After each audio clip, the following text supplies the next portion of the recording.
Peace and welcome to the culture right here on the Black Star Network. Of your host, Farajii Muhammad. Thank you so much for tuning in this afternoon. Folks, we're going to have a great conversation. First and foremost, the January 6th committee has officially issued a subpoena to former President Donald Trump. They're asking from him a number of things as they're looking to bring him to the stand to feel some level of accountability of what happened on that fateful day. We'll talk a little bit about that. Also, how confident are you that your vote will be counted in November's election?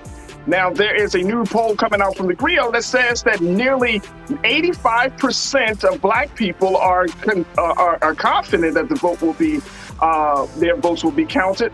But does that include you? We'll have that conversation and a whole lot more. Also, later on in the next hour, we'll be checking in with author and former paramedic Mr. Kevin Hazzard, who's going to talk about his new book, American Sirens, the story of the first Black paramedics and how they had to suffer so much discrimination just to save lives. We'll have that and a whole lot more, so stay with us. It's all happening on today's edition of The Culture right here on the Black Star Network. Let's go.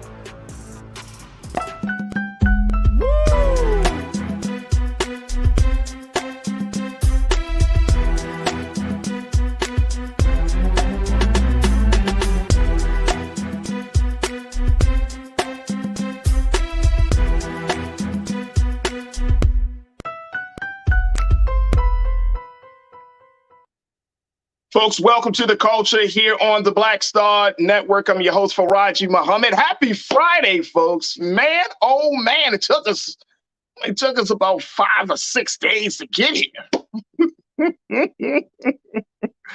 But happy Friday. Hopefully you have been having a great weekend. Hopefully today's show will help you to have a phenomenal end of the week. We got a lot to talk about today.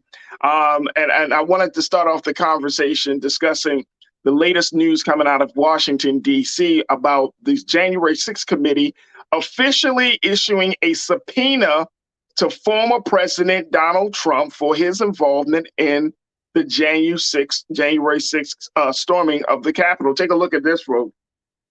They are calling for accountability. Yes, demanding he testify. Now, remember, I had a conversation just not too long ago saying that the president had said initially that he would testify, but he would want to testify live on camera.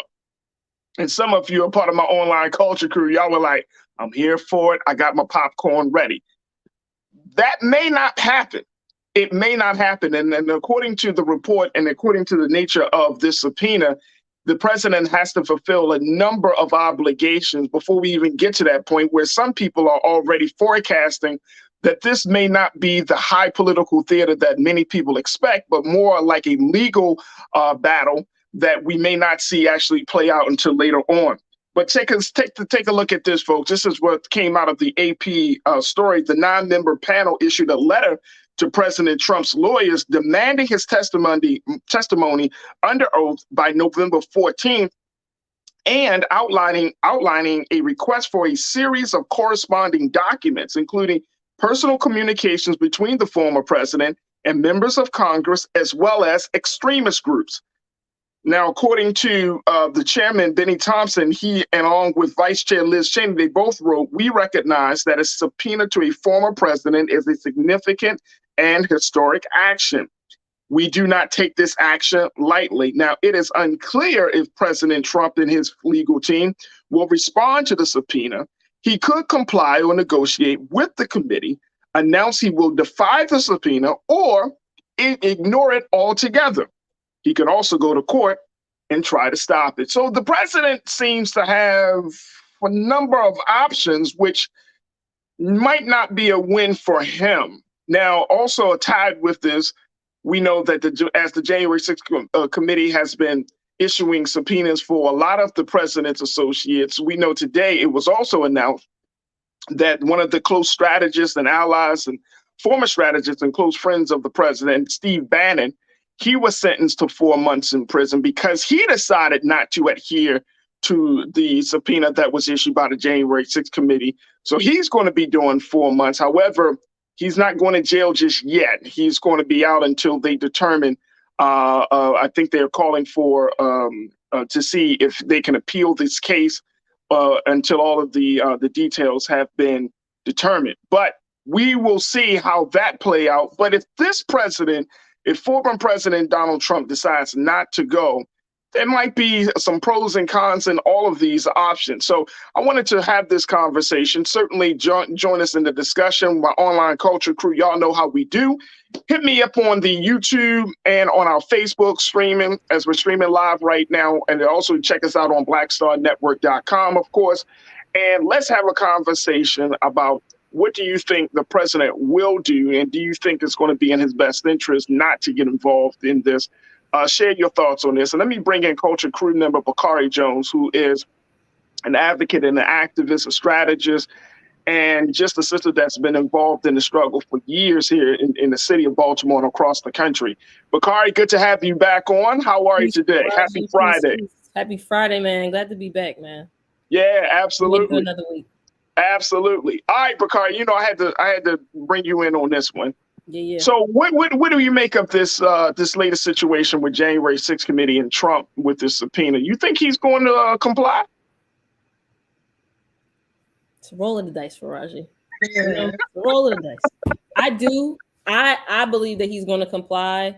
Whatever path he takes, I see Trump leveraging as much of his social political capital as possible to make this as large of a media spectacle as he possibly can. I think those are all opportunities that he will have to engage with his base again. So to me, yes, I think if Farajii, I can't say I don't know, but my thought is that whichever path is going to create the biggest audience, I think that's the path we'll take forward. Right. So on one hand, that's a good metric. I feel like, when you mentioned, will cameras be in the courtroom? That to me, it's a tremendous opportunity for him from a media standpoint. So I think whichever path is going to create the largest audience is the path that he will likely take forward, take moving forward. So here's the interesting thing about that, Bakari, because initially, like I say, it was reported that he wanted to do like a live testimony. Mm-hmm. He wanted to do, he probably wanted like a prime time special type situation going, right? His people around him, his lawyers, advisors, no, don't do it. Like, that's not the move, right? And one of it's like that was a further glimpse into his thinking. Like, he's thinking, how can I get my name out there? How can we do this in the biggest, boldest way that we possibly can? How can we make this a circus, right? How can we make this a thing? Yeah. But not thinking about, bro, you still under oath. Right. Like, anything that you say not only will be heard by the committee, now it will be fully heard by the American people. Mm-hmm. So, and if you decide to do this, it's going to be major blowback to everything. Absolutely. And I'm saying that this is for them to say, this is going to be a blowback for everything that you wanted to do. It's like antithetical. Mm-hmm. So it's interesting. I think I'm going to go back to my original analysis of and Bakari, you can tell me I'm wrong. I think he's like Jack Nicholson in A Few Good Men. I think he wants to tell his side of the story. Mm-hmm. I really do. I really think this guy is like, no, they're not telling it right. Like, I want to tell my side. Mm-hmm. I can let me spin it the way I want to spin it. I think he really wants to be in front of them. I think he wants to face Liz Cheney. I think he wants to, thumb his nose at the committee. I think he wants to do it. I do too. I agree. More and more of a spectacle, right? It just becomes more and more of a spectacle. I can understand also, and I'm glad I won't say glad is relative, but it makes good sense that his legal team is saying, no, Mr. Trump, that's not actually the path that we think you should take forward, right? But maybe his ego will win out, and maybe it will be in favor of this country, We know that Steve Bannon got 4 months because he decided not to do it. But here's the thing. He decided not to comply to this subpoena, but he actually still wants to give his say to the committee. He wants to do it in like a very like closed door type of situation. He doesn't have the same right, but he doesn't have that same level of pomp and circumstance, in related to his personality, I think, as former President Trump does. So to me, that makes sense that they would both, that they would take such diverging approaches. To me, that makes, I think that makes a lot of sense given, how both of them have moved. Right. Absolutely. Let's go to our online culture crew, hear what they got to say. Folks are checking in. Jawan, thank you so much for kicking us off this afternoon, sis. You said we already know Trump will fight it, but if he doesn't comply, prepare a cell for him next to his buddy Bannon. Laughing emojis. I'm telling you, Trump wants to go down.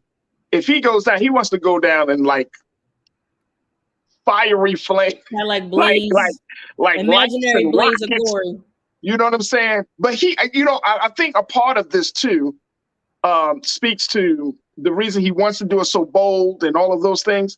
I think he truly believes that he's not going to be held liable for what happened on January 6th. Everything has bounced off of him, right? Like other people have intercepted the hits for this guy throughout this whole process, right? Whether it was during his presidency or now after his presidency, he hasn't really he hasn't taken the brunt of the hits of things that have come up. Even with this lawsuit filed by the state of New York, he created a second Trump organization, right? Like he's not a guy that's going to be like, oh, okay, they got me down in the dumps. He doesn't think that he can get caught. He really doesn't think he can get caught. He doesn't think he'll be held liable. He don't even see himself as being responsible. His mindset, and I'm telling y'all, folks, I mean, y'all correct me if I'm wrong. His mindset is completely Bakari like. These photos, I'm sorry. The line of the photos. I mean, that's the face. I know. Like, but I agree. He doesn't. Like and he doesn't think he's going to get caught. Why would he? Right? So I agree with you, brother. That one. Me get caught? Nah, never. I don't get caught. And again, it's like this. Again, his opportunity to speak to his base in to actually grandstand, like I think he wants the opportunity to do so. I think he does too. But then the other thing is, which is interesting, has been this whole classified document situation, and it was just revealed today also, and we'll certainly. At some other point, probably sometime next week, we'll see how this thing goes. But it was revealed and reported that now he had submitted some documents, but the documents that he kept were to Iran's missile programs, some documents relating to China, very like highly, highly sensitive. He kept these things for himself. So it's like, again, any other president, any other person would be like, you would be under like great scrutiny, espionage, treason. I mean, these aren't like completely, random terms that you throw around. And he is still talking about, he's still deciding which Republicans should run. He still has a great influence in the party. He's still contemplating, even though he hasn't officially announced, still contemplating running for presidency of the United States again. I mean, I'm at this point, Bakari, with this guy that I'm not even trying to figure out what is going to be the hammer, like which part, what thing is going to serve as the hammer to take him down. You believe there's one? There's always one. You know what I mean? Like there's always one. But sometimes the biggest ones, the most blatant ones, aren't the ones. It just be like the small things. Like he got a woman in court right now that's claiming that he raped her. That could be the one. I don't know. Gotcha. You know what I'm saying? Yeah. We know the history of Al Capone. he shot up, killed people, he did all this stuff. It was tax evasion. Like, Finally took him out, yeah. You know what I'm saying? Yeah. Don't know. I don't know. I'm asking let's ask the culture crew. Like, do y'all think this is the one? Like, I have no idea. Let me go to some of these responses already. Jawan, thank you so much. You said that Ming Lee, Natasha Sturge, you said this man should be in jail. This makes no sense. Makes no sense. No sense. Throw it away. And Biden, and the thing is, Bakari, I think Biden has to, I'm going to keep driving this home. Biden has to like really deal with this. Because every time Trump gets into trouble, Trump is able to spin the conversation, spin the story, make it work for him. Whereas you know what I'm saying? Like when they went to his property to retrieve the documents, he went on this whole thing. They're after me. He raised money from that. You know, during the whole January 6th hearings, look at him. They're after me. He raised money from that. It's like Biden got to figure out a way to deal with this because he still has this influence that's just crazy. Damon, my guy, you said, I agree. Number 45 wants the biggest stage to make a show out of it. Yeah, he does. But the crazy part is, okay, once he gets on there, on the testimony, he probably going to start talking about evoking the Fifth Amendment. I plead the Fifth. I don't want to say. The last time they did a deposition of the former president, he said he invoked the Fifth Amendment, like they said, 200 times, I think, some crazy amount of times that he kept saying. It's going to be like the equivalent of a telethon, I think, if he ends up, you know, if it ends up being streamed, I think it will be like a telethon for him to just raise money, you know, which is exactly like it's terrifying, really, when you think about it. That being an opportunity that he could be given that large of a platform. But if he has it, I think he would take it. You know, I'm curious about if there's any pushback. I know from his legal team, obviously, because they understand that it would, you know, work to their detriment from a legal standpoint. But I wonder also if there's any pushback from the Democrats in terms of him having, or excuse me, I'm saying the Democrats, a prosecution for him to be able to prevent that from happening, because it's an opportunity to mobilize, you know, a really terrifying group of people in this country. Absolutely. Shalinda, you checked in and say they should give it to him. He won't be able to shut up. I mean, he probably won't. I know he wouldn't. He wouldn't shut up. But I don't think his advisors, his people around him, want to. I know that they do not want him. They do not want to bring him on a national stage in front of an investigation of this magnitude and have him tell his side of the story. They would not. I mean, that's a disaster. Yeah. The way he moves, the way he speaks, the way stuff comes out of his mouth, that would be a disaster. Yeah, he would likely perjure himself, right? I mean, I'm sure that's the legal team's fear, but he's just gonna end up perjuring himself. So absolutely. He either is going to perjure himself, and I mean, everything is going to be on record. But the worst is if he decided to do it in the big crazy fashion that he wants to do it. I mean, they certainly want to wait till after the elections, right? Because that would only make sense. So you don't completely just wreck the GOP's efforts to try to regain Congress. But if they do it after the election, it may help. But like I said, in this report, he has to turn in some documents by November the 4th, right? And if there's another deadline in here, and I want to make sure I want to bring that up. By November 14th, something else has to be done. So there's still some steps that has to take place first before even that big decision is even made.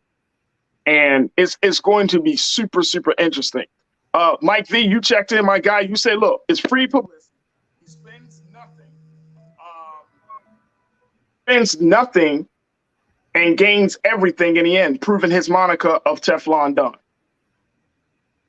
Yeah, absolutely. Sophia, you said I need someone with the what she said with the ... I curse your ass out, Don energy. Drinks committee. Then I'll be more interested. Mm-mm. Mm-mm. You know what? I'm learning something. Bakari. That even when somebody that you know is guilty, and everybody knows he's responsible. I mean, like, you don't. We know that what he said instigated, created the energy, and got the crowd riled up for them to do what they were going to do. Now, did they plan it from the beginning?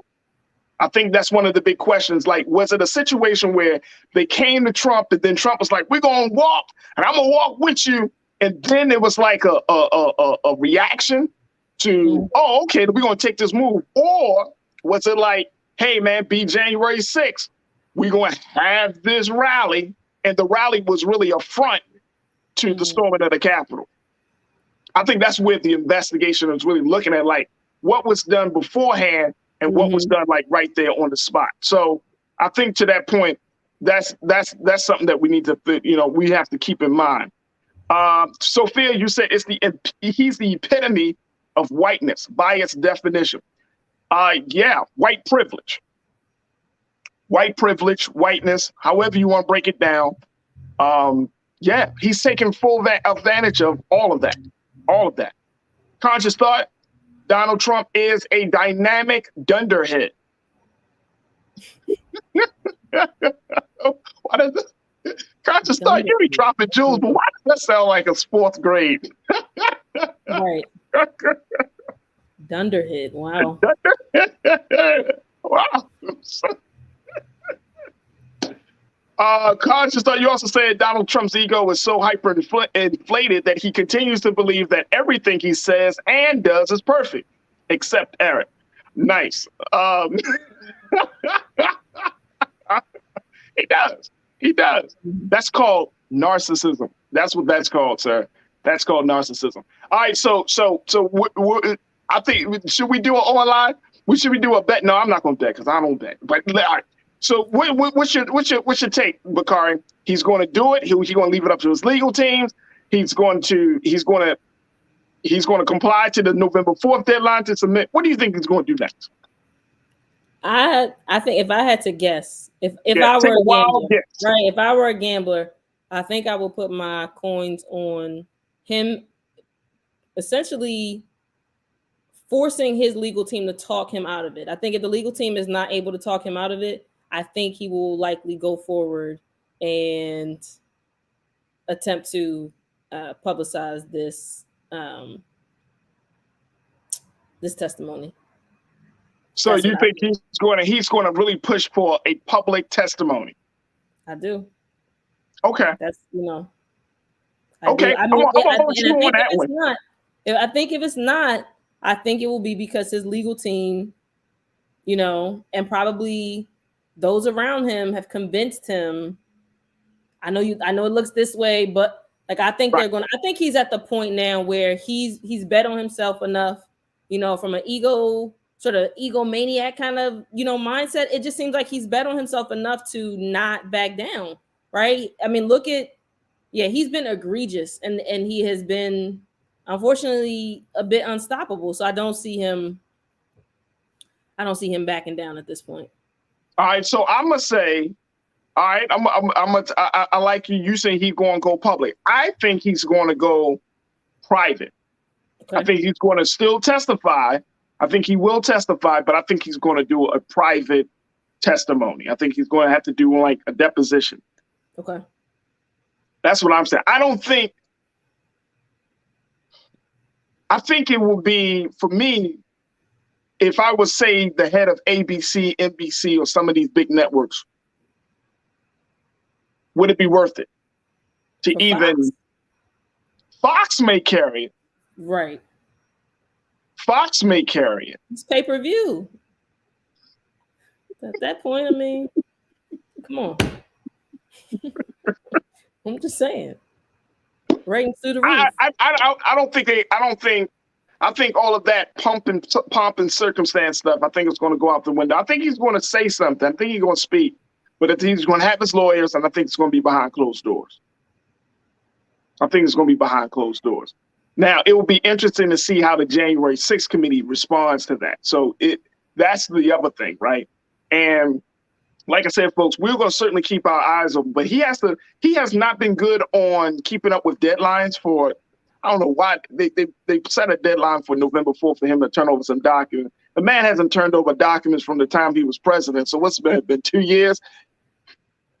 Yeah. We'll see if he complies to that. That will be interesting in and of itself. All right, folks. If you checked it out, we got a poll up right now on our YouTube as we're streaming live on YouTube. We're asking a question: will Trump testify before the January 6th committee? We got votes coming in. Hey, Keenan, let's keep that poll up for a little bit longer. I don't want to. It will be interesting. I know folks are just checking in. So if you haven't had a chance to vote in the poll, we just asking. You think he's going to testify? Yes or no? Give us your thoughts, and then at the end of the next segment, we will certainly tell you the results. All right, folks, look, speaking of politics, we got to take a quick pause, but when we come forward, speaking of politics, are you confident that your vote will be counted in this year's November primary? I'm asking the question because now that we know that Republicans are screaming about election integrity or the lack thereof, many Black folks still hold on to the faith and hope that democracy is going to work in this year's election. I'm going to share with you what the Griot said in their latest poll, and I want to get your take on that. So stay with us. That discussion is up next here on The Culture, right here on the Black Star Network.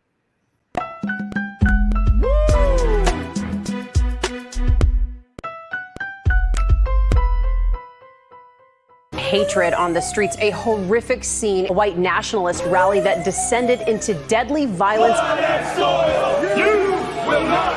White people are losing their damn minds. As an angry pro-Trump mob storms the U.S. Capitol, we've seen shootings. We're about to see the rise of what I call white minority resistance. We have seen white folks in this country who simply cannot tolerate Black folks voting. I think what we're seeing is the inevitable result of violent denial. This is part of American history. Every time that people of color have made progress, whether real or symbolic, there has been what Carol Anderson at Emory University calls white rage as a backlash. This is the rise of the Proud Boys and the Boogaloo Boys. America, there's going to be more of this. Here's all the Proud Boys, guys. This country is getting increasingly racist in its behaviors and its attitudes because of the fear of white people. The fear that they're taking our jobs, they're taking our resources, they're taking our women. This is white fear.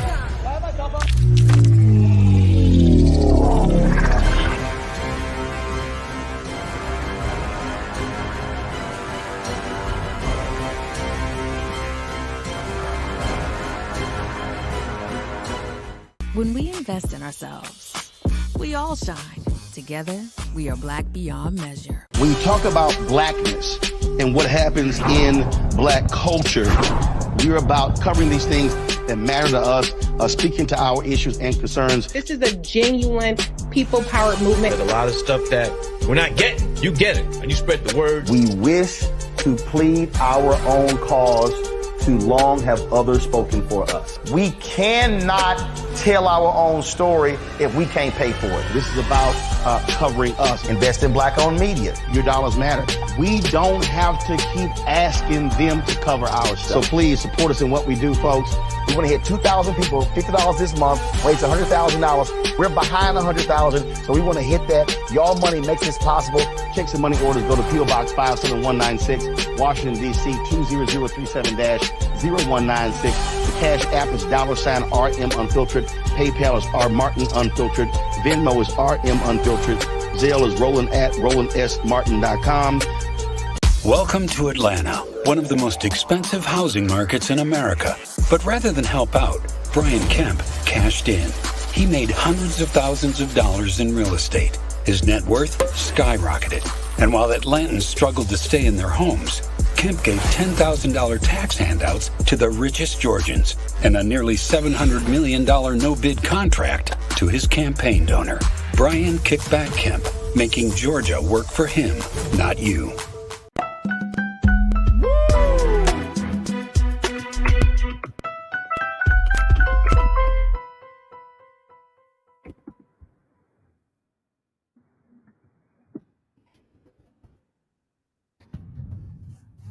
All right, folks, welcome back to The Culture right here on the Black Star Network. I'm your host, Farajii Muhammad. All right, as we talk about what's happening with former President Donald Trump, now let's talk about what may be happening with us. Now, as we know, we are just a couple of weeks away, just a little bit more than 2 weeks, a little bit less than 3 weeks away from the November 8th midterm election, an election that many people are calling absolutely consequential and pivotal in shifting the direction of America at this point.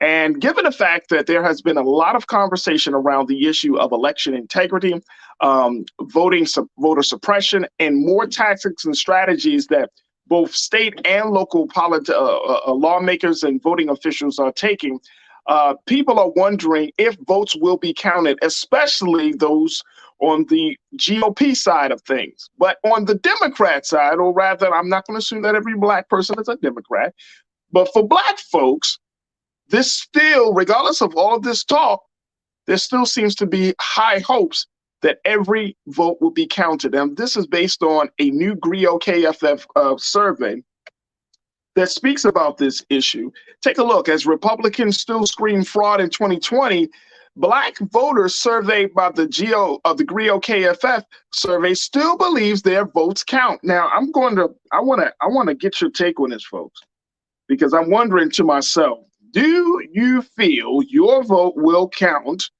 in this year's midterm election? Do you feel like that this is going to happen, even though we know about voter suppression, even though we know that some election officials are not going to be the most welcoming to some of our people, even though there is talk that we might see even more dangerous, enforcement by everyone from law officials to even some places are talking about hiring private security firms to serve as voting police. All of these things, do you feel like your vote will be counted? This is the big question.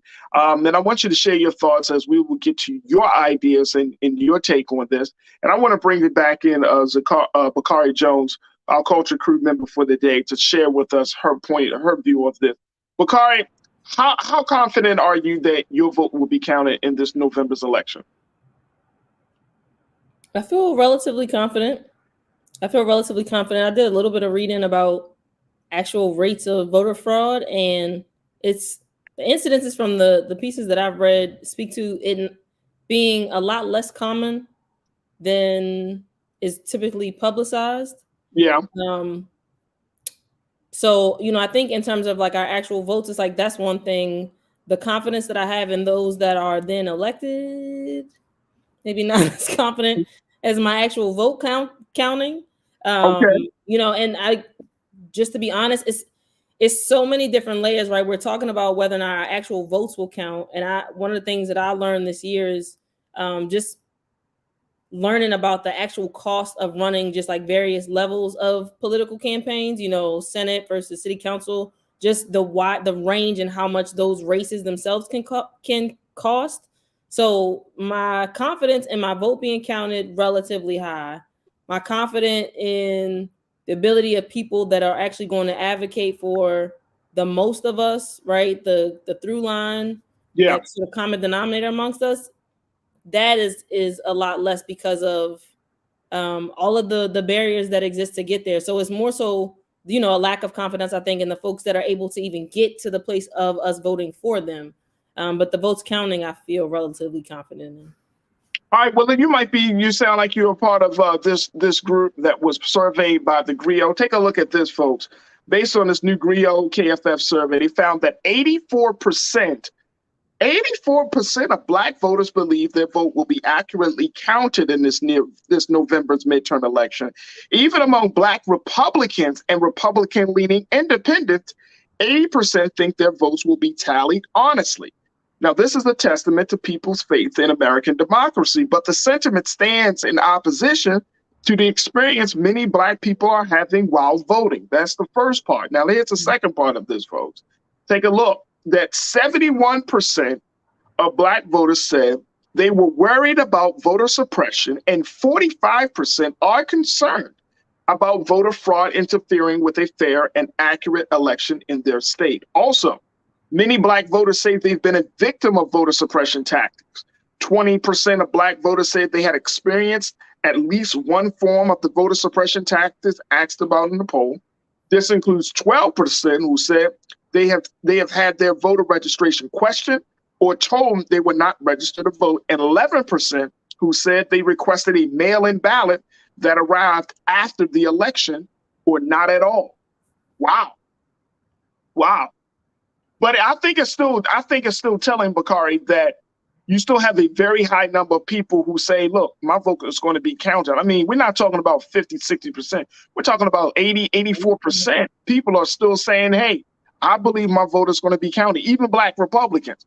So for me, when I read this, it showed that we still have as much talk as we talk about breaking away from the system, as much talk as we talk about all of the voter suppression issues. We still have a very, very high hope that things are going to go as planned when it comes to counting votes in this year's election. We still have a very high hope. And even though we know, I will say, and this, I hope I'm not like jumping the gun here, but this election might be more pivotal than the presidential election. And we still have a high hope that it's going to work out, which I think is very interesting. We Black folks, man, you gotta love Black folks, man, because even in the midst of all of the stuff, we like, no, but it's going to work itself out. And I don't know if that's the gift of us as a people, or that's the curse. You know what I'm saying? That we operate from. What's your take? You know, I think if, you know, on some level, it feels like I believe that, you know, our votes will be counted in part because of the suppression tactics that we are also witnessing, right? Like, I think on some level, and I don't know what level of like double, triple sort of mind games, you know, or Jedi mind tricks are being played if, you know, the votes aren't counted and we are also trying to leverage voter suppression tactics. I think the tactics themselves, I think, speak to the possibility of those, you know, and the likelihood really of those votes being counted. So that's kind of, you know, that's where my mind goes, right? And when it comes to the suppression, I feel like we have plenty of examples of that. We see polling places being moved last minute, you know, folks being told that they're not registered when they were, or, you know, they're registered when they, we understand all of those things being into play. And it's kind of like, if you can cross all those hurdles to get to the finish line, then we think it'll be counted. But we also believe and know to be true that there are going to be a lot of hurdles, you know, on the path to getting there. So let me ask you this, because we've been talking about this throughout the week, Bakari, that, you know, you might like the real like X factor of the voting block is going to be 18 to 29-year-olds, right? Like there are a number of articles and pieces that are out there saying that the next generation, the young, may not be so enticed to go to the polls this year because they're just not connecting to the candidates. Then they feel like the candidates not speaking to the issues that are important to them. So with this hope, right, do you feel like we may need to change our strategy in terms of talking about voting? Because Black folks vote. If we kind of come and say, well, that's the reason why Black folks don't vote. No, actually, we vote. We come out in numbers. Now, are we going to always come out in Barack Obama 2008 numbers every single election? Right. No. But Black folks vote. So I think that if we're using that as the point of driving people, like we don't vote as often, that's not true. We're voting. And this just goes to show you, we're not only voting, we hope. We have a high hope. We probably have more hope than the people that actually work in the system. You know what I'm saying? We hope. And then I want to go to Shalinda. You made this point. You said, well, Black people are the most optimistic people on the planet. We vote. Let's say Black folks in America. How about that? I don't know around the globe, but let's say Black folks in America, because we vote, we hope, we believe in this system of things. So it would be interesting. Do you think we need to change up the rhetoric around getting people out to vote? if this is, since this seems to be the case. I do. I mean, I think that as we continue to grow and evolve culturally, I think that the guilt, sort of like that guilt-ridden rhetoric that we use around, our ancestors dying, which is true, right? We know that to be true, but that doesn't have to be the only piece of history that's leveraged to galvanize folks to actually get out and vote. So I think there are lots of opportunities that we have when it comes to being strategic around, like, especially in specific neighborhoods, communities, right? Like cities, there's a lot of opportunity to say, look, if we come out and do X, Y can happen, right? And I think that there's a little bit of a disconnect oftentimes between folks that are driving and developing policy and sometimes, those that are able to actually, galvanize voters. And I know it ultimately boils down to a numbers game, but I think in terms of creating language that's more readily accessible, I think that guilt, at least for me, right? Like that guilt piece is like, it's only going to get me but so far. And if I'm not holding on to that piece of hope, which, I think the Griot's point, it sounds like a lot of us are still holding on to that. Why are we not leveraging more of that language? So I do think I think there's going to be, just in general, I think there will be a natural evolution. I think especially as we continue to diverge and divest away from the church, right? Like I know, a lot of us raised in those like Abrahamic faiths. I think the further that we get away from that, I think that guilty sort of language will start to subside as well. Absolutely. Absolutely. We got a tweet about Black men coming out to vote. Kenan, if you can throw that up on the screen, please, brother. Here's take a look, folks. This is this says that black male voters in Georgia turned out in record-breaking numbers for the first day of early voting. And who is this from? Let me see. Who is this from? Just let me know. And I haven't seen one news media article mentioning this story. I think we all know why. So if Black men are coming out in record numbers in Georgia, and big shout out to the brothers that are coming out, but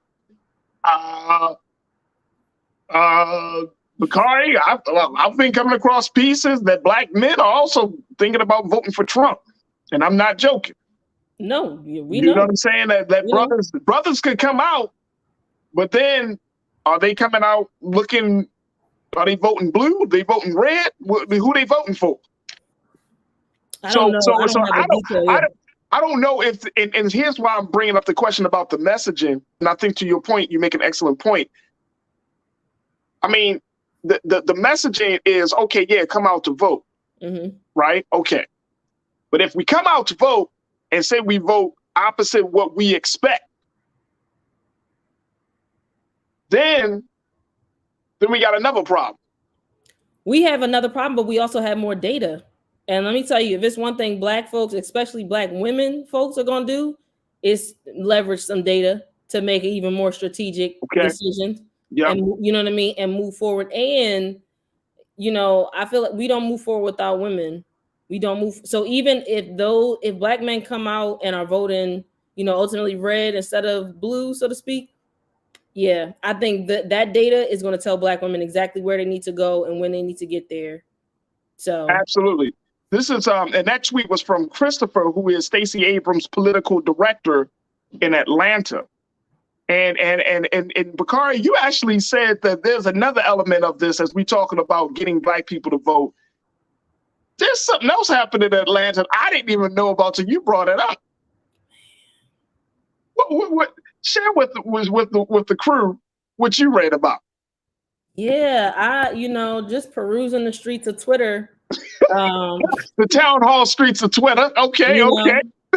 Folks are, there's a post in the HuffPost that the title of it, "This rapper is more politically dangerous than Kanye West. Killer Mike cozied up with Georgia Governor Brian Kemp and Senate candidate Herschel Walker, allowing legitimacy to their campaigns with the Black community." I was shocked. And I won't say shocked because that's not true. I have, in terms of following Killer Mike a little bit when he started campaigning more about Black banking, and then learning that he's also in that capitalism space, and subscribing to this myth that we can save ourselves or leverage capitalism to save our plight, and the sort of like that was professor over from Morgan. I'm blanking out on the title, but the myth of like Black wealth, right, and being able to pull ourselves up by our bootstraps. Anyway, so once I sort of learned that about Killer Mike, I started to honestly just try to develop a stronger critique of him. And I don't have one that I would feel publicly sharing, but when I saw this post, I saw that, you know, he is that's who he's aligning himself with. And it's pretty scary. He said that Kemp is like running an effective campaign, and it's something that I don't know that we're in a position to. I don't think that we're in a position to be able to really to outsource any of our political analysis, but also understanding that many of us are fatigued and often look up to people, right? We should not look up to celebrities. We know that to be true, but oftentimes we do sort of outsource some of that analysis and thinking that this person will be, you know, in alignment with what's for my best interest. And this is an example of somebody, aligning himself with what does not appear to be the case. I know. It's a lot on a Friday, Farajii. It is a lot on a Friday. That's why I loved it. That's why I love having you on. All right, so here's what I'm thinking. Here's my initial thought. There is something that is happening, and I can't put my finger on it. And I'm glad that you don't have, you know, you're still processing everything as well, right? So, you know, when you're ready to share, once you feel like you have a definitive analysis, certainly bring it. But here's what I'm hearing so far, and this is the trend. And folks, y'all tell me if I'm going crazy on this. I'm seeing Black people are now fighting for their ability to think critically and not just trying to align themselves politically to what has been the tradition. I'm hearing more Black folks, and even when I talk to our other crew member, B Fly, we had this Kanye West conversation earlier this week, and I'm just reading stuff. Black folks really, I mean, the question of Black people aligning themselves with Republicans or joining the Republican space, folks, y'all been watching me all week. Isn't this this is a thing. This is legitimately becoming a thing where you have individuals who are like, I'm not a drone, I'm not a bot, I'm going to think critically. And I don't know, Bakari, I don't know how to have a conversation around it just yet. Yeah. But there's a trend. I see a trend, and to my online culture crew, y'all tell me, do y'all see a trend? Do y'all see a trend of Black folks that are saying, no, you know what? We've been going the Democrat route for a long period of time.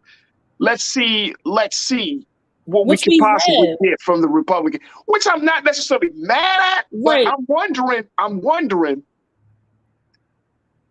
is the timing for that level of revolution, quote unquote, that level of movement, that level of shifting to the other side, is this the best time to do it?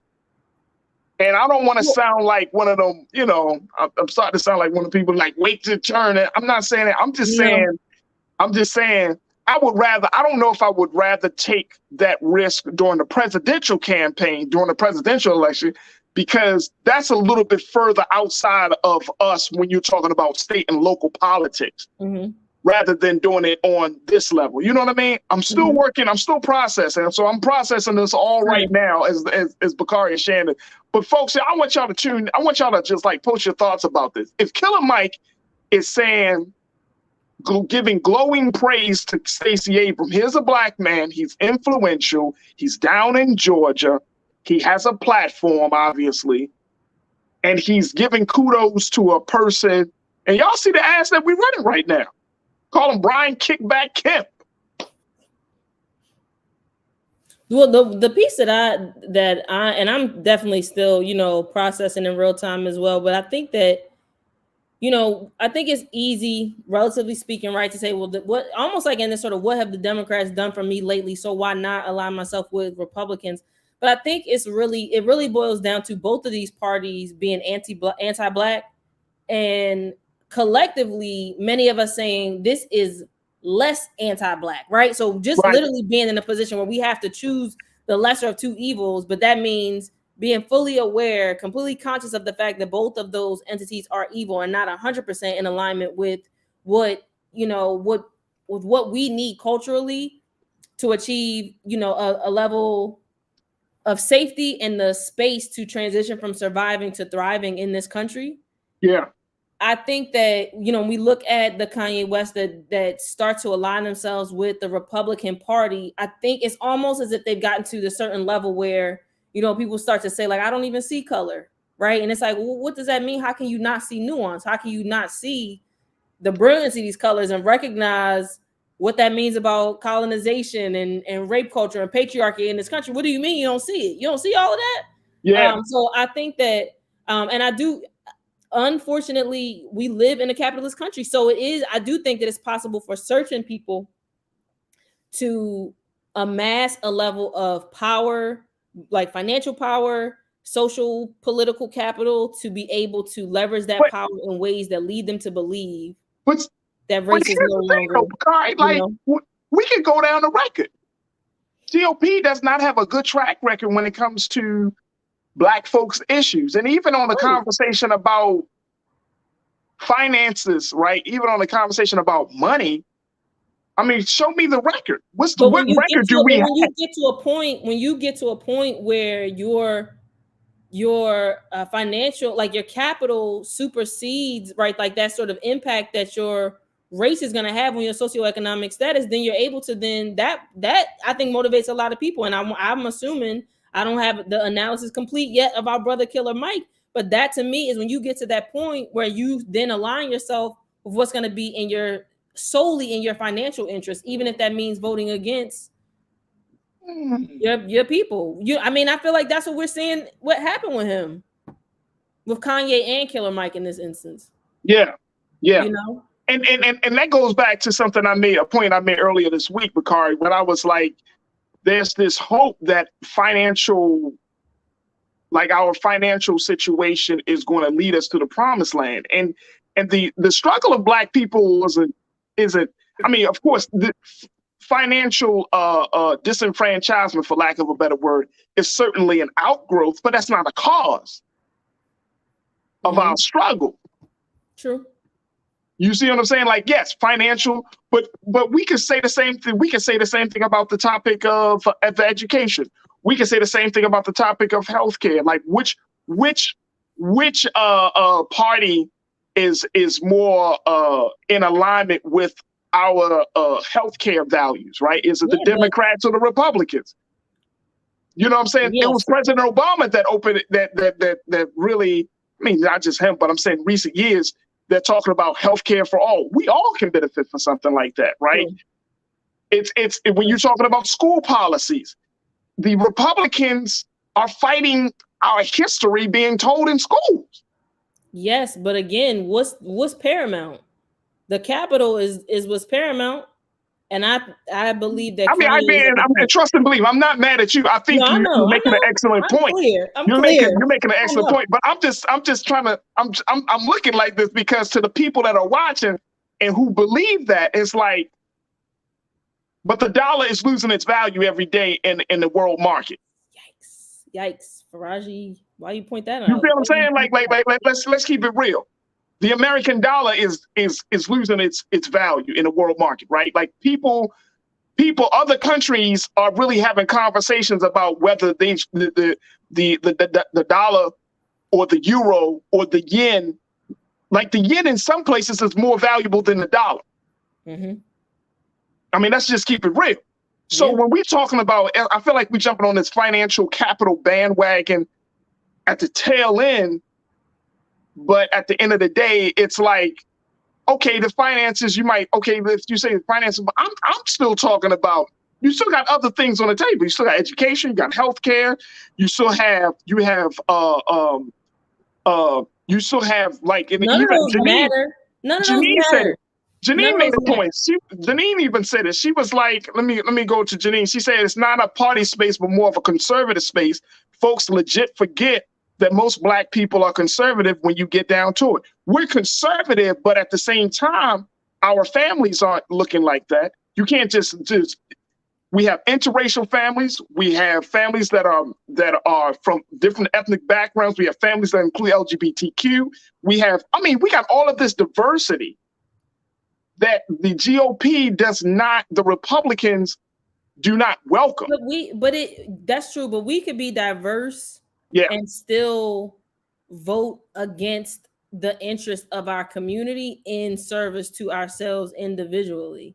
I feel like that's what we see with a lot of okay. So you mean like we taking this individual like pretty much, look, I can't save everybody. I gotta do for me. When we look at like what is like white Cuban voters in like Florida, right? Places like Florida, right? So you're voting against your community's interests in favor of your own financial interests.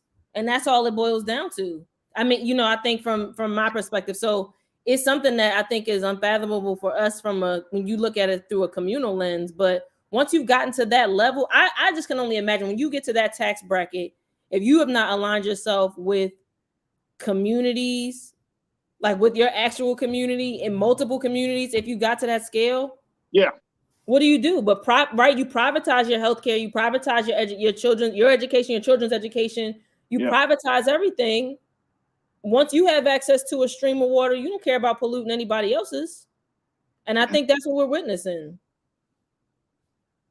I know that's what we're witnessing. It's not, I think. We know that's what we're witnessing. That's what happened. That's a function of capitalism. And I think that the way that folks continue to vote in favor of their individual interests over communal interests is, And I think I think just that point right there, Bakari, that's the place. I think we are so frustrated.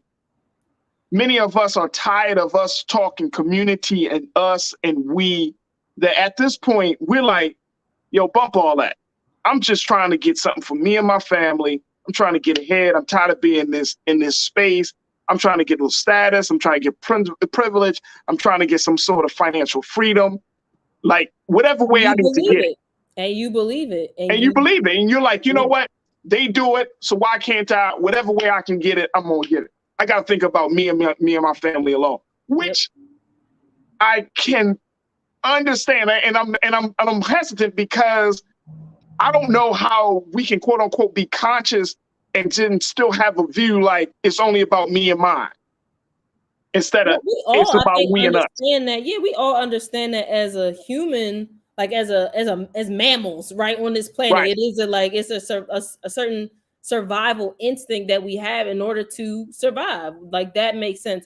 But in terms of how we've been able, we as a community, the way that we have been able to actually make forward progress has been collectively. And unfortunately, the more individualized we become, the less access that we have to that.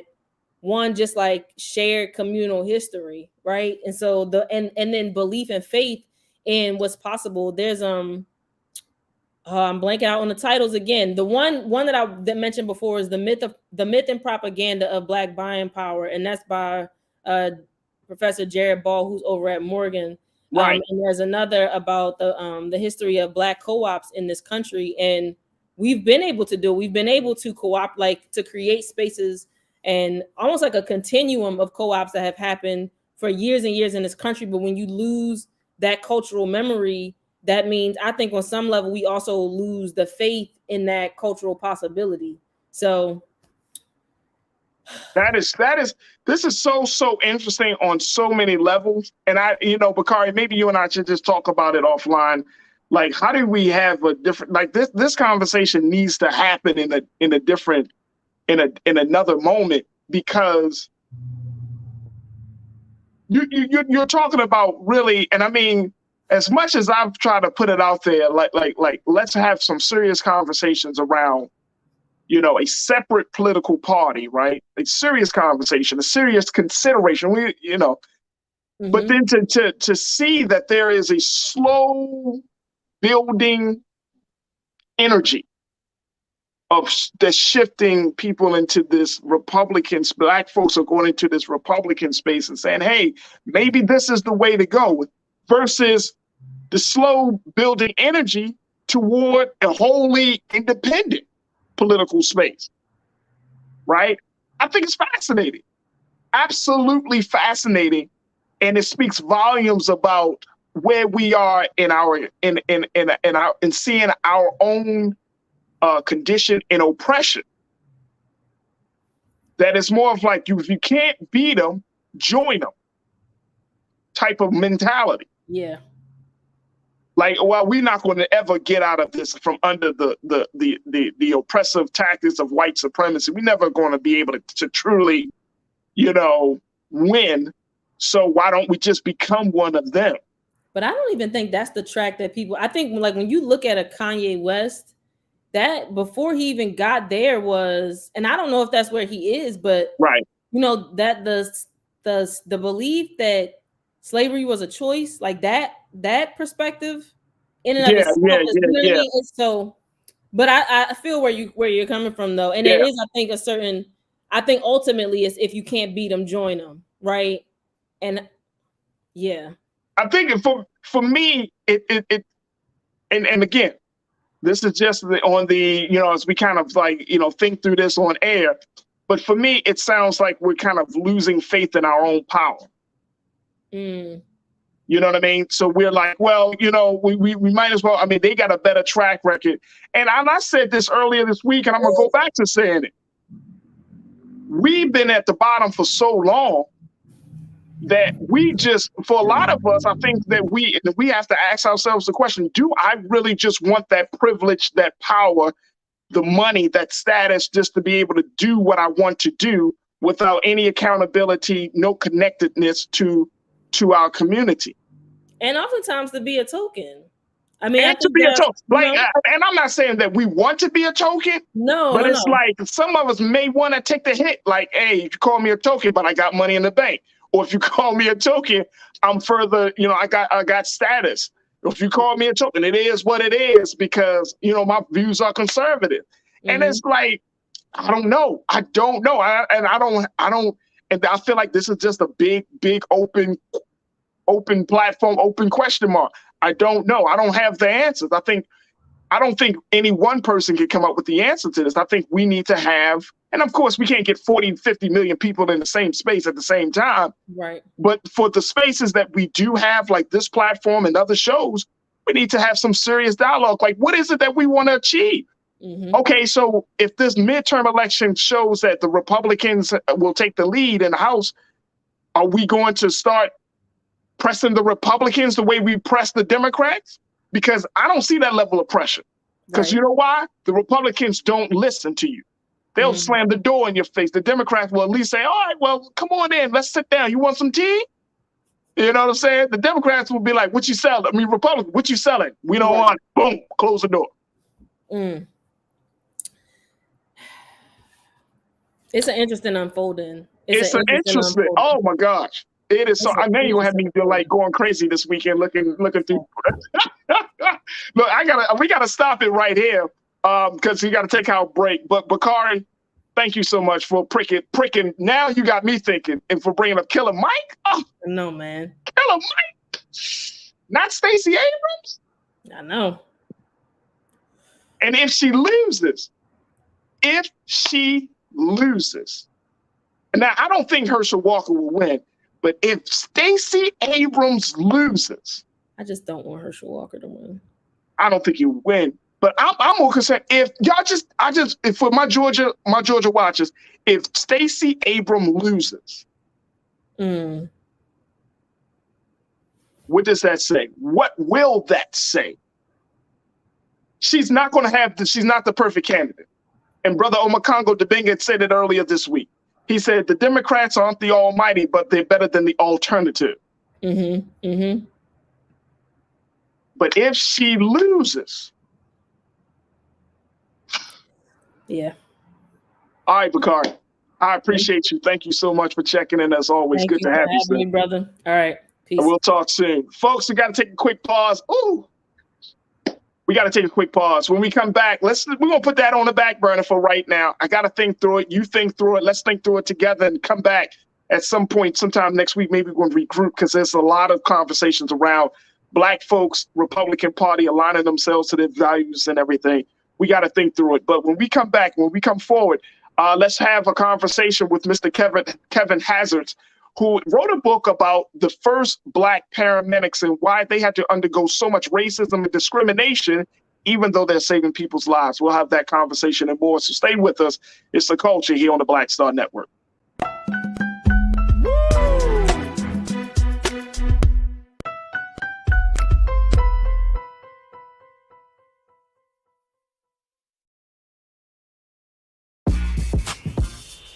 When we invest in ourselves, our glow, our vision, our vibe, we all shine. Together, we are Black beyond measure.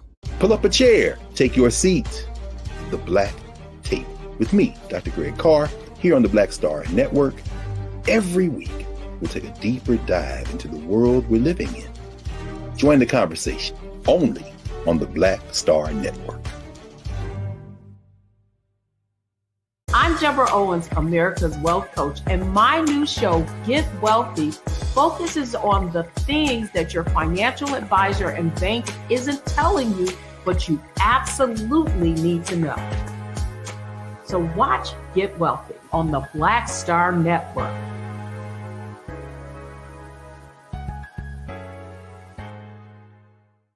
Hi, I'm Dr. Jackie Hood Martin, and I have a question for you. Ever feel as if your life is teetering and the weight and pressure of the world is consistently on your shoulders? Well, let me tell you, living a balanced life isn't easy. Join me each Tuesday on Black Star Network for A Balanced Life with Dr. Jackie. We'll laugh together, cry together, pull ourselves together, and cheer each other on. So join me for new shows each Tuesday on Black Star Network, A Balanced Life with Dr. Jackie.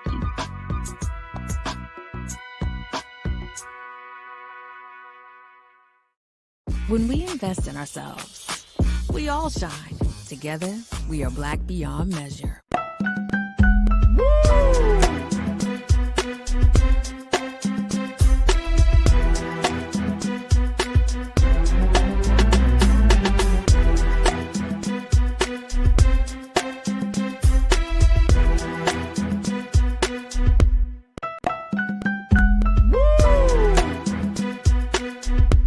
I'm back.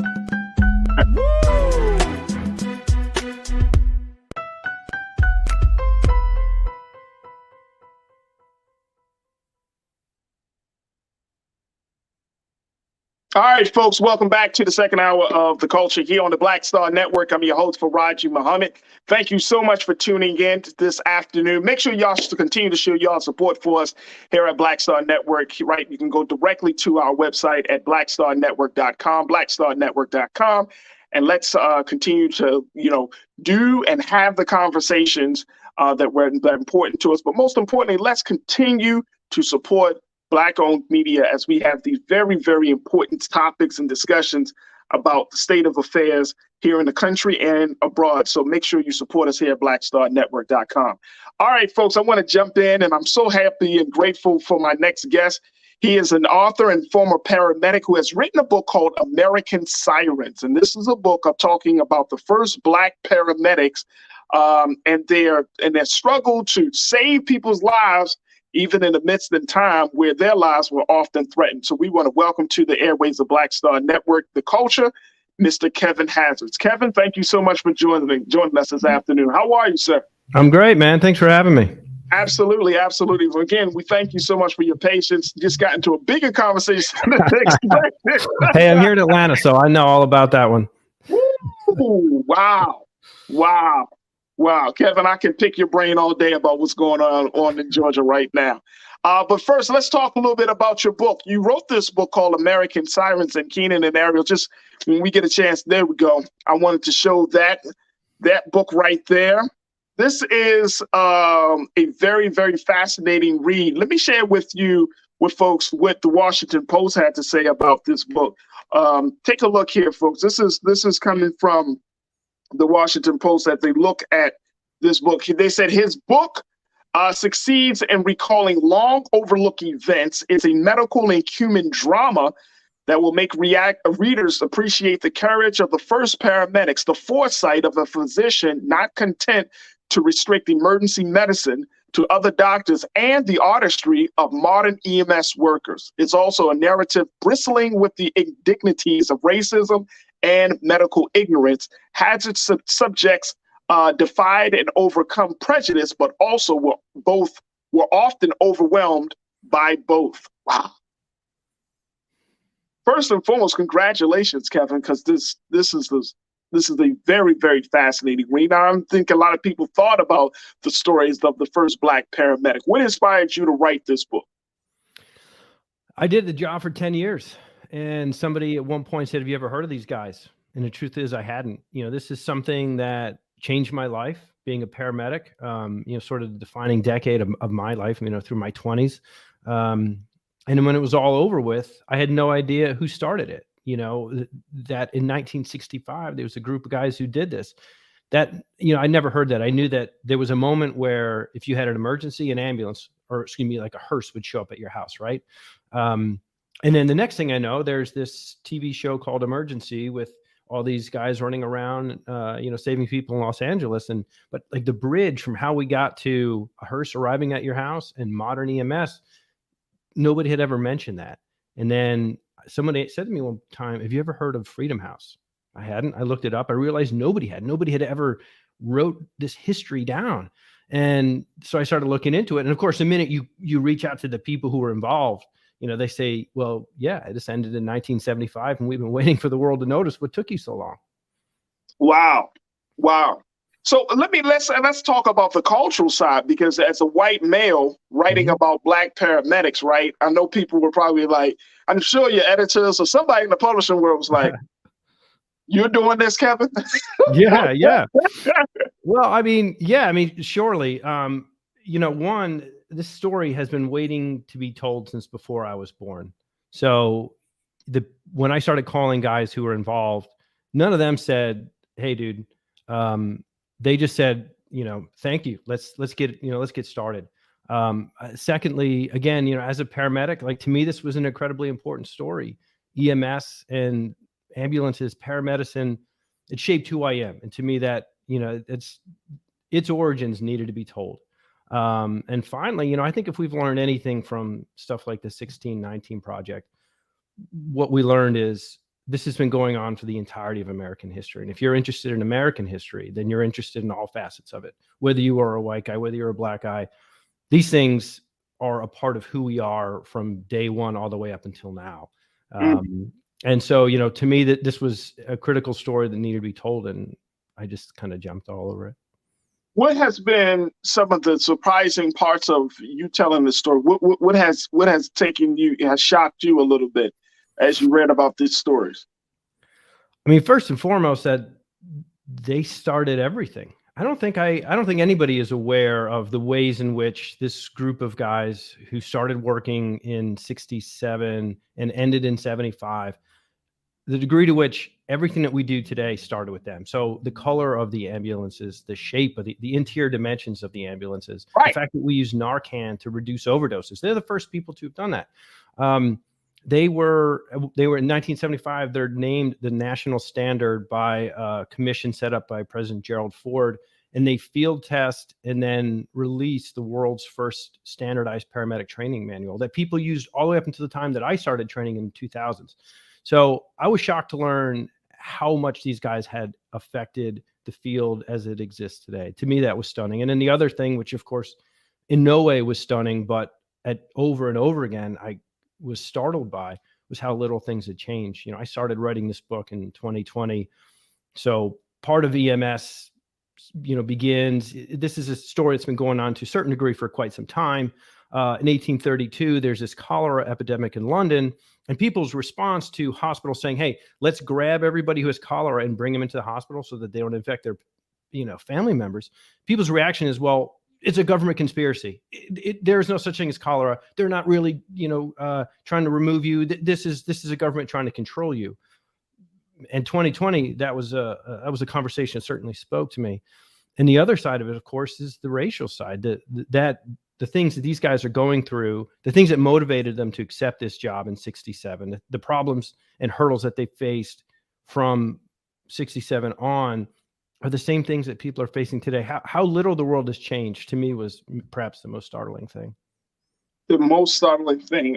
Folks, I want you to post your comments as we talk to Mr. Kevin Hazzard, as he's the author of the book, American Sirens, the story of the first Black paramedics who have essentially created a whole new industry on the backs of racism, discrimination, in an attempt to save people's lives. And I think that is so interesting, that their lives were being threatened as they were trying to save people's lives.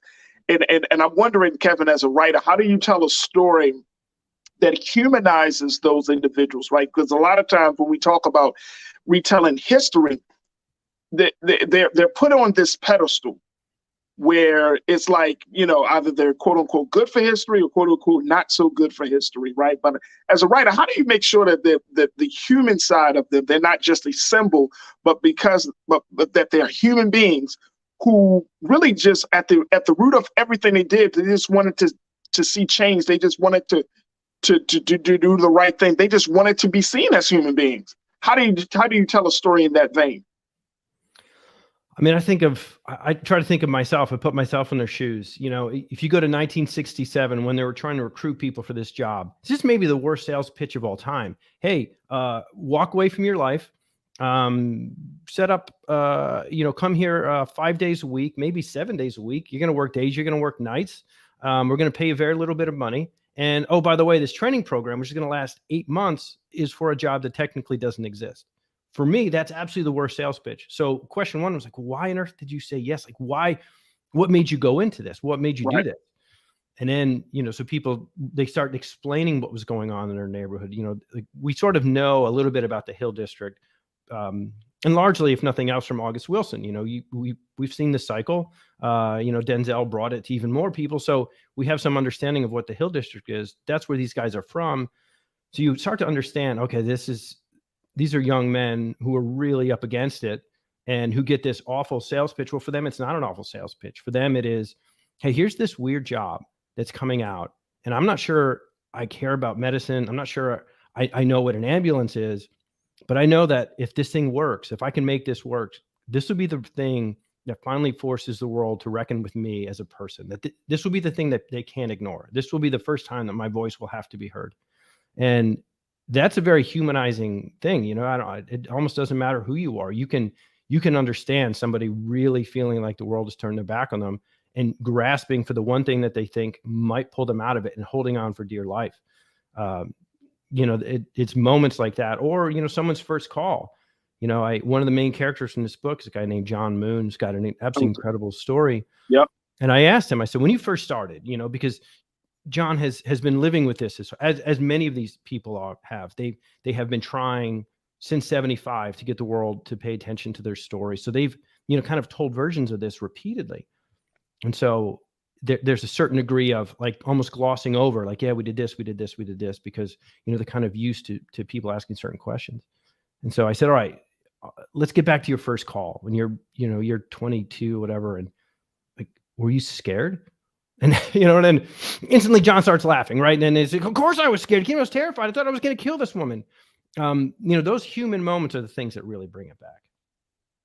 I'm glad that you brought up John, because I think his story was fascinating. Do you feel like John kind of went into this process and all of the other men went into this process thinking that, you put this piece in there from Gil Scott-Heron, one of his most famous lines, the revolution will not be televised. Do you think that John saw this as a revolution, that the other men saw this as the beginning of a revolution? Or how do they see themselves as in the course of history?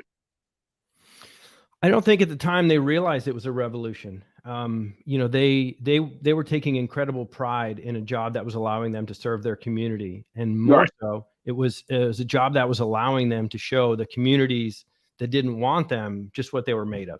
I think that's what they were focused on more than anything else. However, as time goes on, in 72, the TV show Emergency comes on. And this is the reason that I chose, that Gil Scott-Heron quote was so wonderful. But the reason I chose it, in 1972, this television show called Emergency comes on, and it becomes, for generations of paramedics, the thing that inspired them. And what is this show? It's set in Los Angeles. It's a pair of white guys, very photogenic looking white guys who wander around the city of Los Angeles saving lives. And they're sitting back in Pittsburgh, fighting for their lives every day with a city that's trying to shut them down. And they're watching this thing that they started be glorified on television and realizing that they're not part of the story that's being told. That the revolution that they kicked off, and now they're realizing, oh, wait a minute. Like, people around the country are coming to us. People around the world are coming to us. Everybody's adopting this thing that we've made. And we're not going to be part of the story. And so, they weren't aware initially of what they were doing, but it became apparent very quickly just how important they were and how quickly the world was going to turn their back on them. Man, I'm just blown away, and I've had conversations with my wife and others, and when you talk about Black history, when we're talking about American history, there's so much that we don't know, right? That we don't take the time to know. So to read stories like this is just so refreshing, because it gives us a glimpse into something that was unknown, and yet it's so valuable, so needed. Who would have known that these Black men were the first paramedics? Who would have known that? And this is not like the 1800s. You're talking about mid 20th century. Yeah. I mean, all this happened seconds before I was born. You know what I mean? Like, this is not ancient history. This ended in 75. And again, I did this job. I've talked to people who I worked with. Hey, did you know this? No. I've talked to people who live in Pittsburgh. Hey, did you know this? Pittsburgh's got this great medical history. Jonas Salk was there, and he, invented the polio vaccine. And you have, organ transplants and heart valve replacements. And the father of CPR moves there, Peter Saffer, to invent paramedics. Hey, did you guys know that happened? Nope. It's been entirely swept under the rug. And I think, it's no secret why. I mean, we've all watched Tom Hanks go to the moon 50 times. And yet Hidden Figures comes on and we're all like, well, wait a minute. How do we watch Tom Hanks go to the moon 50 times? But none of us knew that the woman who made it possible was sitting over there and running across the lot to use the bathroom. Why haven't we heard that story? Right. And so what's been the feedback that you received from the medical community, from paramedics? Do you feel like the industry will now, take this history more seriously, in that, there's going to be some sort of honoring of these men? Yeah. When I was writing it, I was pretty terrified that people were going to say that they were going to push back. People within the industry were going to push back and say, well, I don't, and quibble with the facts of this case. So I sort of there's 200 pages of notes in the back of this thing to explain where I got all my information from, because I wanted it to be airtight. And then it came out, and everybody has just come forward and said, man, I'm glad you did this. I'm going to teach this to my EMT students. Why didn't we know this? And there are people that live in places that I would have thought would not be receptive to this kind of story, who have reached out to say, this is wonderful, and I'm teaching it to my paramedic students. Or, I just told my partner about this last night. And, when you not to beat up on North Carolina or anything, but when you talk to a dude in a small town in North Carolina, you have a certain opinion of what this guy might be like. And then he turns to you and he's like, no, man, I thought this was great. And I told all my friends about it. It's been surprising. I think in a lot of ways, people are happy to know their own history, even if they're not personally reflected in it. I think they're happy to know it. We got some folks that are joining us, and this is my online culture crew that are sharing their thoughts on this. Folks, make sure you post your comments, your questions, as we are talking to Mr. Kevin Hazzard, author of the new book, American Sirens. Patricia, you checked in. You said, see that they have family. Why the story has not been told? That's a good point. Why haven't we heard from the families of these men? I mean, I think there's a couple of reasons. One, there was a woman I spoke to at one point, and she said, it was the mid 80s before I even realized what my husband did. I think to a degree it is like, our grandfathers who were in World War II, or our dads who were in Vietnam. They came home and they just sort of moved on.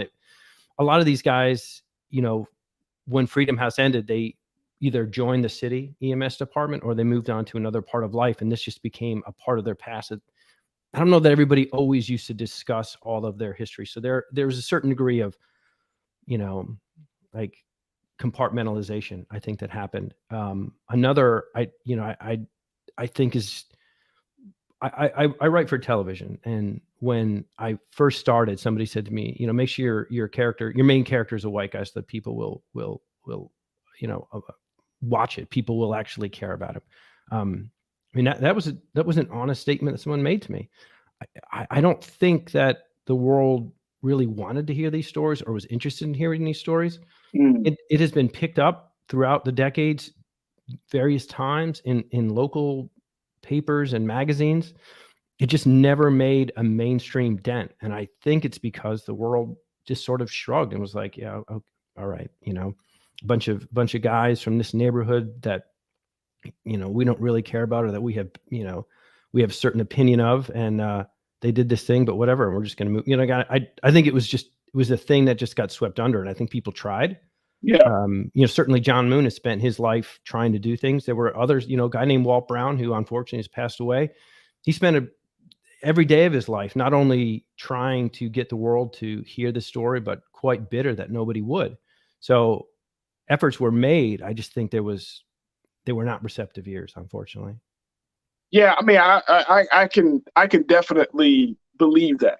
I can definitely believe, especially, I mean, come on, let's be honest. Like, we're living in a time and living in a country where Black history and American history, there seems to be less coexistence between those two worlds, right? And two sets of facts that we don't want to know. And to Jayla Woods, Jayla's one of our loyal watchers, Kevin, she said, there are a whole lot of Black inventors, a lot of things that we are using now in society is because of their inventions. But as usual, they don't want this to be known. I mean, we have to, and I'm saying as Black folks and as people in this country, both Black, white, Asian, Latino, like, we have to unearth a lot of this history on our own because it's just not taught. Now, should we, and I'm wondering from your vantage point as a writer and as one who studies culture and history, should we expect schools to teach us these things, or is it our responsibility to look for it, especially if it's not on our radar? Should we still have this burden of going out to learn these things on our own? I mean, I think schools should do what they can. My son's in 6th grade. He just finished a World War II section in school, and the things that they didn't cover would blow your mind. I mean, huge aspects of the pivotal moment in the 20th century weren't covered because they didn't have enough time. So I think that everything needs to be, you need to draw out bits and pieces of various things. And, but some of it is going to come down to us. Some of it's going to come down to conversations among people to say, hey, look, this is the thing that we did. And here's our story. But, I think we need to be a lot more aware of where we're selecting our history from and what pieces of history we're selecting. It's very easy to say, well, these four things happened. It's just like when I was growing up, World War II, Greatest Generation, heard it all the time. And then, in the last few years, you start to hear other stories about, guy in South Carolina comes home and he's blinded getting off of a bus because he's wearing his military uniform. Those kind of stories are everywhere. They're out there, but we didn't know that, or at least I certainly didn't know that. It wasn't part of what was taught to me. I went to a majority white school, and that was not the history that they wanted us to be thinking of when they were thinking of this victorious America that was going to sort of ascend into a cultural force around the globe. That wasn't part of the narrative. And so, they sort of pushed it to the side. Yeah. But, if you look at television, like what has TV taught us in the last 15 or 20 years? Like a hero can be complicated. A hero can have negative sides. The notion that, like, don't tell that part of American history because it makes America look bad. Sure it does. But, like, we are flawed as a people. That simply makes us people. Let's look at all of it and figure out how we can learn and grow and change from whatever it was that we did, yesterday, last year, last month, last decade. Absolutely. And Kevin, I feel the same way. Like, we try to sanitize this view of America, and we're doing more harm than good. If we keep the history the way it is, if we tell the history that based on what actually happened, then people will have a greater trust, for one, and we maintain some level of integrity in speaking on his history. And I think it's a dangerous slope when we get into a space where we start to try to massage history to fit our own political, personal agendas or social agendas. And it's like, you got to remember, you have so many people. There are so many people. As much as and I mean, this is how I think, Kevin. So you might agree with me or disagree with me, but we're living in a time that even among adults, we don't have all of the details on a given circumstance or on a given thing, and we make a lot of conjectures. We form our opinions based on these conjectures, and as a result of that, our opinions become then fact. Oh, this is the truth. Yeah. Versus, you know what? I may be wrong, or I may need more information, and that's the part. Like it's hard for us to come to grip with the reality of things, and that's concerning here in this country. That and I said this in the beginning, at the earlier this week, talking about we're living in this state of denial. Everybody has this, a lot of people got an address in the state of denial because we just don't want to hear the actual facts of a circumstance. What's your take on it? Man, I go back to seventh grade, and when they're teaching us about drugs, and they say try weed one time, and the next thing you know, you're gonna be smoking crack, and we all laughed, and it was like whatever they said after that, it didn't matter, because it was like, that's not true. Because first of all, in seventh grade, half of us had already smoked weed, and so we knew what it was and wasn't going to do to us. They lost all credibility, and that's to me, that's like. That's kind of where we are with a lot of these. If you're going to, sort of squeeze reality to fit some kind of truth that really doesn't exist, then you're going to lose your audience. No one's going to trust them. You're not going to have credibility. And then what you're left with is like this weird thing where everybody's kind of trying to like piece together their own thing. There was something somebody said like somewhere 2017, 2018, and I heard it on at some NPR station or something, where it was this Russian guy who said, what you guys are doing, what's happening right now is enough people get confused, enough people get frustrated because there's so many different things coming in and nobody's sure what to believe, that apathy sets in. And there's nothing that a dictator loves more than apathy, because then people tune out.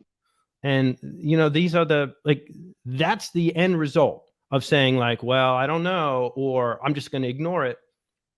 The truth goes out the window. We're in a huge cultural war regarding truth and history right now. Yeah. We're in a huge cultural war, which is why, writers like yourself and others, there's so much more emphasis on pieces, especially historical pieces, because we're seeing the outgrowth. We're seeing the consequences of you constantly lying to anybody, just seeing the consequences of lying. And we can talk about Trump, but Trump didn't invent lies, right? You know what I mean? Like people have been lying, and I think that the ironic part is like, well, the American political system or the social systems that make up this country, like we have been telling the truth the whole lot. Please. None of this stuff has been, and I'm saying as a Black man in this country, we have not been told the truth. We haven't been told the truth about, this part of our history. We haven't been told the truth about the medical, how the medical community has attacked Black men and women through various ways, right?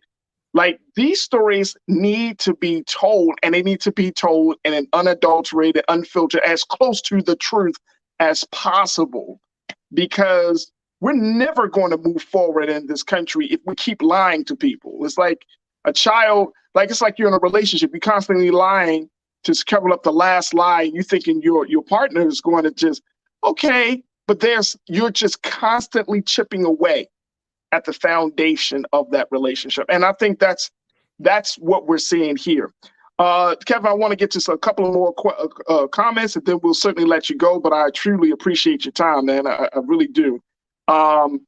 Pedro R&B, you said somebody else always tells our stories. We need to tell our stories without puppet masters. So people sat on information, afraid to speak the truth, or were they threatened to speak out? Well, let me just say, and Kevin, I certainly want to get your take on this. If somebody is not telling our story, then we will be upset. If somebody takes on telling our story and they're doing it adhering to certain protocol, certain values, a certain standard, why do we continue to be upset? I don't get it. I don't get it. I understand what you're saying, but at the same time, the story needs to be out there. It's been over 50 years. It's been over 50 years. So we need to tell a story. And unless, Kevin, unless you have this ulterior motive and say, I'm going to tell the story of Black paramedics and I'm just going to completely F up the history. I'm going to disrespect these people that I've talked to. I'm going to betray their trust and telling the stories of their ancestors and of their loved ones because I want to make a buck. Yeah, I mean, like I certainly understand that I understand frustration, and easy analogy is if you ever watched a movie where somebody was Southern, the Southern accent's always terrible because I guess not a lot of actors could come from the South. So it's always this ridiculous sounding thing. And people from the South always say we're poorly represented. I am certain that, plenty of people can look at, how much of American history has been told specifically by people who look like me and say too often we're misrepresented. That is 100% a valid argument. What I would say in this particular case is, anyone that I talked to, nobody came to me and was like, hey man, this isn't your story to tell. What I heard was my husband died and I wish the world had known what he did. Or, my sister died and you are not a Jewish woman, but you've done the research and I wish you would tell the world what it was she did. There's a doctor named Nancy Caroline, who's critical in this story, who has died, but I was able to tell her story. I'm not an Austrian-born anesthesiologist. I told Peter Safford's story, and I'm certainly not a Black man from the Hill. But all I can do is call someone and say, hey, I've encountered this story. I've been moved by this story.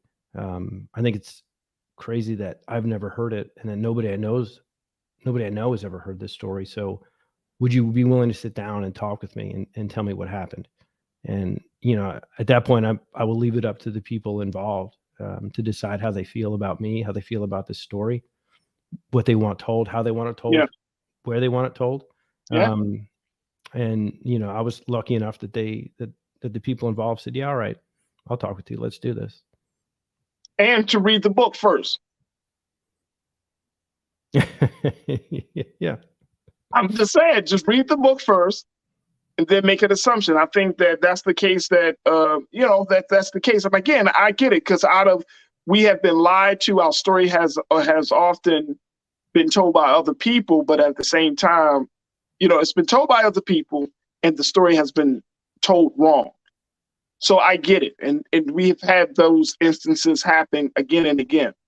But in the case, at this point, read the book. And then once you read the book, find out yourself, then you do your own research and say, okay, what if Kevin is telling the truth on these things? And then follow up with your research. But read the book first. I know that, for example, like this has been an issue with the film Woman King, where people, we all saw the trailer and then we all assumed what the film was about or how it was going to be told, right? And even though there was parts of fiction and that's incorporated in the film, I don't think a lot of people really saw until you see the film, then you realize like, wow, this is this is a great film. This is an eye-opening film. This is a film, and so we're at this point now, just in our sojourn and just in our history.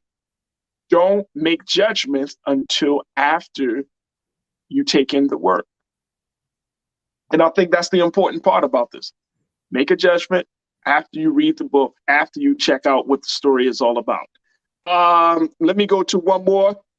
Chris V, you checked in and said they need to be teaching this in school, but we already have an uphill battle from those trying to ban CRT books. We must do our parts as parents to educate our children, our kids as well. Which you mentioned you have your son. When what would you recommend? And I'm saying this in terms of how do you tell stories like this, or how do what did the families, did they say, hey Kevin, look, while you're writing this book, encourage people to get their kids involved. How do we get children involved in this storytelling and loving this history? I think you got to have these conversations, general conversations with the kids around, I think it's very easy to either not want kids around while you're being serious, or to sort of send them to another room if you think something's going to be inappropriate for them. But, I think everybody, if you're having these conversations, if you and whoever you live with, for me, my wife and I sitting around talking, we say this stuff in front of the kids all the time. And it's really, I think that's what awakens some sort of curiosity in their minds. When several years ago, when, Black Lives Matter comes out and we have videotape of police doing terrible things, at the time my son was 9, and like a lot of little kids, firefighters and garbage men and police, like those were all cool sounding things, lights and big trucks. And he sees this and he was kind of shocked, and I could just tell that the earth had moved for him, and he was like, well, but those are the good guys. Well, we don't have that conversation if we push him out of the room, if he wasn't watching the same news that we were watching. But that's a moment where we can say, well, all right, so let's talk about the fact that this is a human institution and there are human beings doing it, and human beings are more often than not quite flawed. And here's terrible stuff that happens. I think he probably views the world differently. I mean, kids who came up in the last several years, they've had a lot, really young kids have gone through everything, from a pandemic to 1,000 other things. We've encouraged our kids, we've had our kids involved in all those conversations. And I think you need that, because people have to know from a very early age, what's going on, what's really happening in the world, what are the truths as we perceive them. Yeah. And that's, I think, what is probably so frustrating about the CRT conversation is like, I don't understand. I really don't get it. Like, history is either history or it isn't. We're either going to teach history or we aren't. I have a hard time with it, with the argument. Facts. Feeling the same way too, Kevin. Feeling the exact same way. Look, Kevin, our time has certainly been well spent, but I truly, truly appreciate you for coming on to the show, and more importantly, to tell this story about the first Black paramedics. And I think it's absolutely important. Has there been talk about? And a couple of our online culture crew members said, "Is there a movie coming out? Has there been talk about taking this story to the next level?" Yeah. There's a handful of people who have reached out. So, there's I think there are enough, filmmakers who can tackle this kind of thing. So it's just maybe one of the most wildly cinematic stories that you can imagine. And there's definitely been people that have come around. So hopefully, I know there are plenty of deserving people, in Pittsburgh who are, who would love to signing life rights checks. So hopefully we can make that happen. There it is right there. Kevin Hazzard, I appreciate you, sir, for coming on to the show, talking about your book, The American Sirens. Take a look at this again, folks. American Sirens. This is a book about the first Black paramedics. And these are men who decided to just do something to save the lives of their members of their community. And guess what? They created a revolution in the process. It is a fascinating read. It is available now where books are sold. And if I'm not mistaken, Kevin, is it on Audible? Can it be downloaded on Audible yet? Yep, Audible and a Kindle version. So it's out there in every way you can get it. Absolutely, absolutely. Kevin, I appreciate you, man. Thank you so much for your time today, and thank you for putting out this piece of work in history. We truly appreciate it. Yeah, man, I appreciate you. Thank you. Absolutely. Folks, that is going to be the 1-1. All right, so look, I got a couple of things left, and then we'll wrap up the show today, folks. Again, thank you for Kevin Hazzard, who is a former paramedic and author of the book American Sirens. All right, here's a little piece. This is something for trends, folks. This is what I see trending right now. Have you heard about Tyler Perry yet? Tyler Perry. This story got me. I just got to bring it up. It's a Friday. Apparently, Tyler Perry got so mad at his accountants that he fired all of them after finding out that the IRS owed him $9 million, folks. Wow. Take a look. He was at an event where he told this story, and he was attending the 2022 Earn Your Leisure conference when he talked about his successful career journey, along with some of the challenges and learning experiences he faced along the way. And he said that money isn't something that I had, and nobody taught me that taxes had to be paid. I didn't go to college, but I paid for Harvard many times over in the mistakes that I made. Apparently, he had a situation where he was being audited by someone from the IRS, and this auditor was so supposedly obsessed with Tyler Perry and how he spent his money. The audit went on for 3 years, according to Tyler Perry. He said he spent hundreds of thousands of dollars in accounting with accountants for the audit, and I'm getting so mad and so frustrated that he was trying to figure out, well, what's going to be the end result.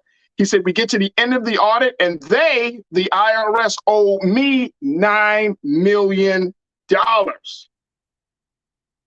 Wow. He said that although his team of accountants were elated about the return, he said he made an executive decision to fire the team responsible for his accounting because he wondered how they missed him paying $9 million. How do you overpay now?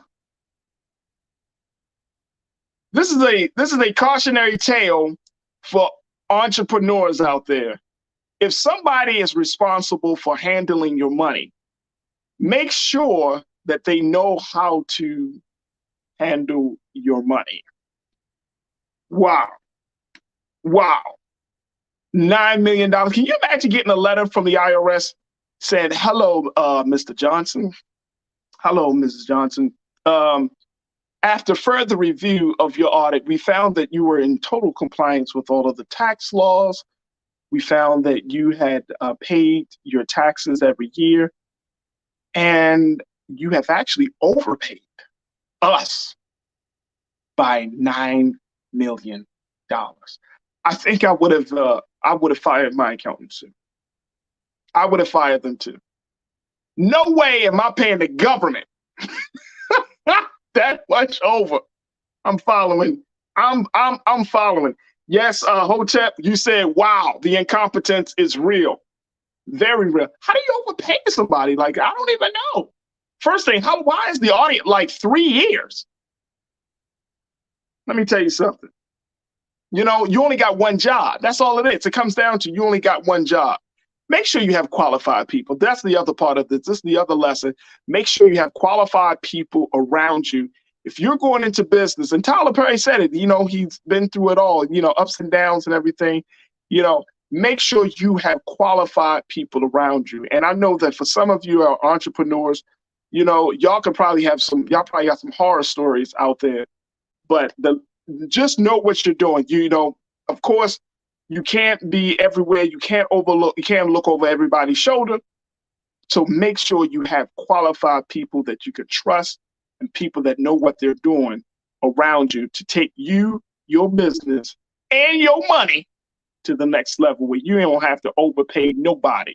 You give everybody their just due, and that's it. How about that? Oh, man, that's what we got for trends. All right, folks, it's been a fantastic week. I thank each and every one of you for joining me this week. It has been a phenomenal week. Great conversations. I got a number of special guests that's going to be stopping through next week, so you don't want to miss out. Big shout out to my fantastic culture crew. We're looking to do some new things with the show, bringing more folks into the conversation. And, of course, I want to bring you further into the conversation. So trust and believe, folks, over the next few weeks, we're going to be trying some different things because we want to get more and more engagement from you. So stay tuned for that.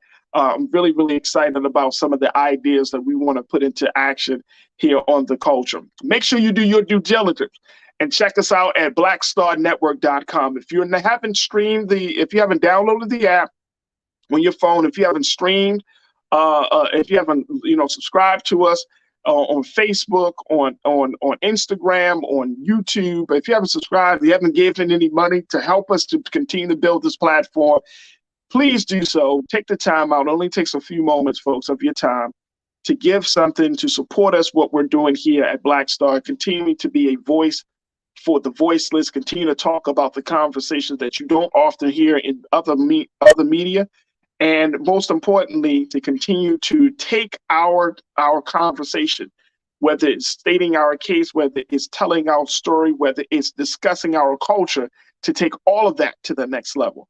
So your support means everything to us here at Black Star Network. So please don't think we take it for granted. Make sure you also check me out on all social media platforms. You can find me at The Real Farajii on Instagram. You can also check me out on Twitter. I love to connect with you, love to build with you. And I thank you so, so much for your ongoing support and for everything that we're putting out there. So make sure y'all follow me. I love to follow you back. And let's continue to build the great community of the culture crew. Let's continue to build the great community for Black Star Network and for Black media in general. All right, stay tuned. Up next at 6 o'clock Eastern Standard Time is my brother, Big Brother Roland Martin with RMU. So stick around for that. And as always, never be afraid to challenge what's wrong, stand for what's right, while being yourself in the process. God willing, we'll reconnect on Monday for another exciting edition of The Culture. So I hope and pray that you have a safe and enjoyable weekend. And I look forward to connecting with you then. Have a good one, family. Peace.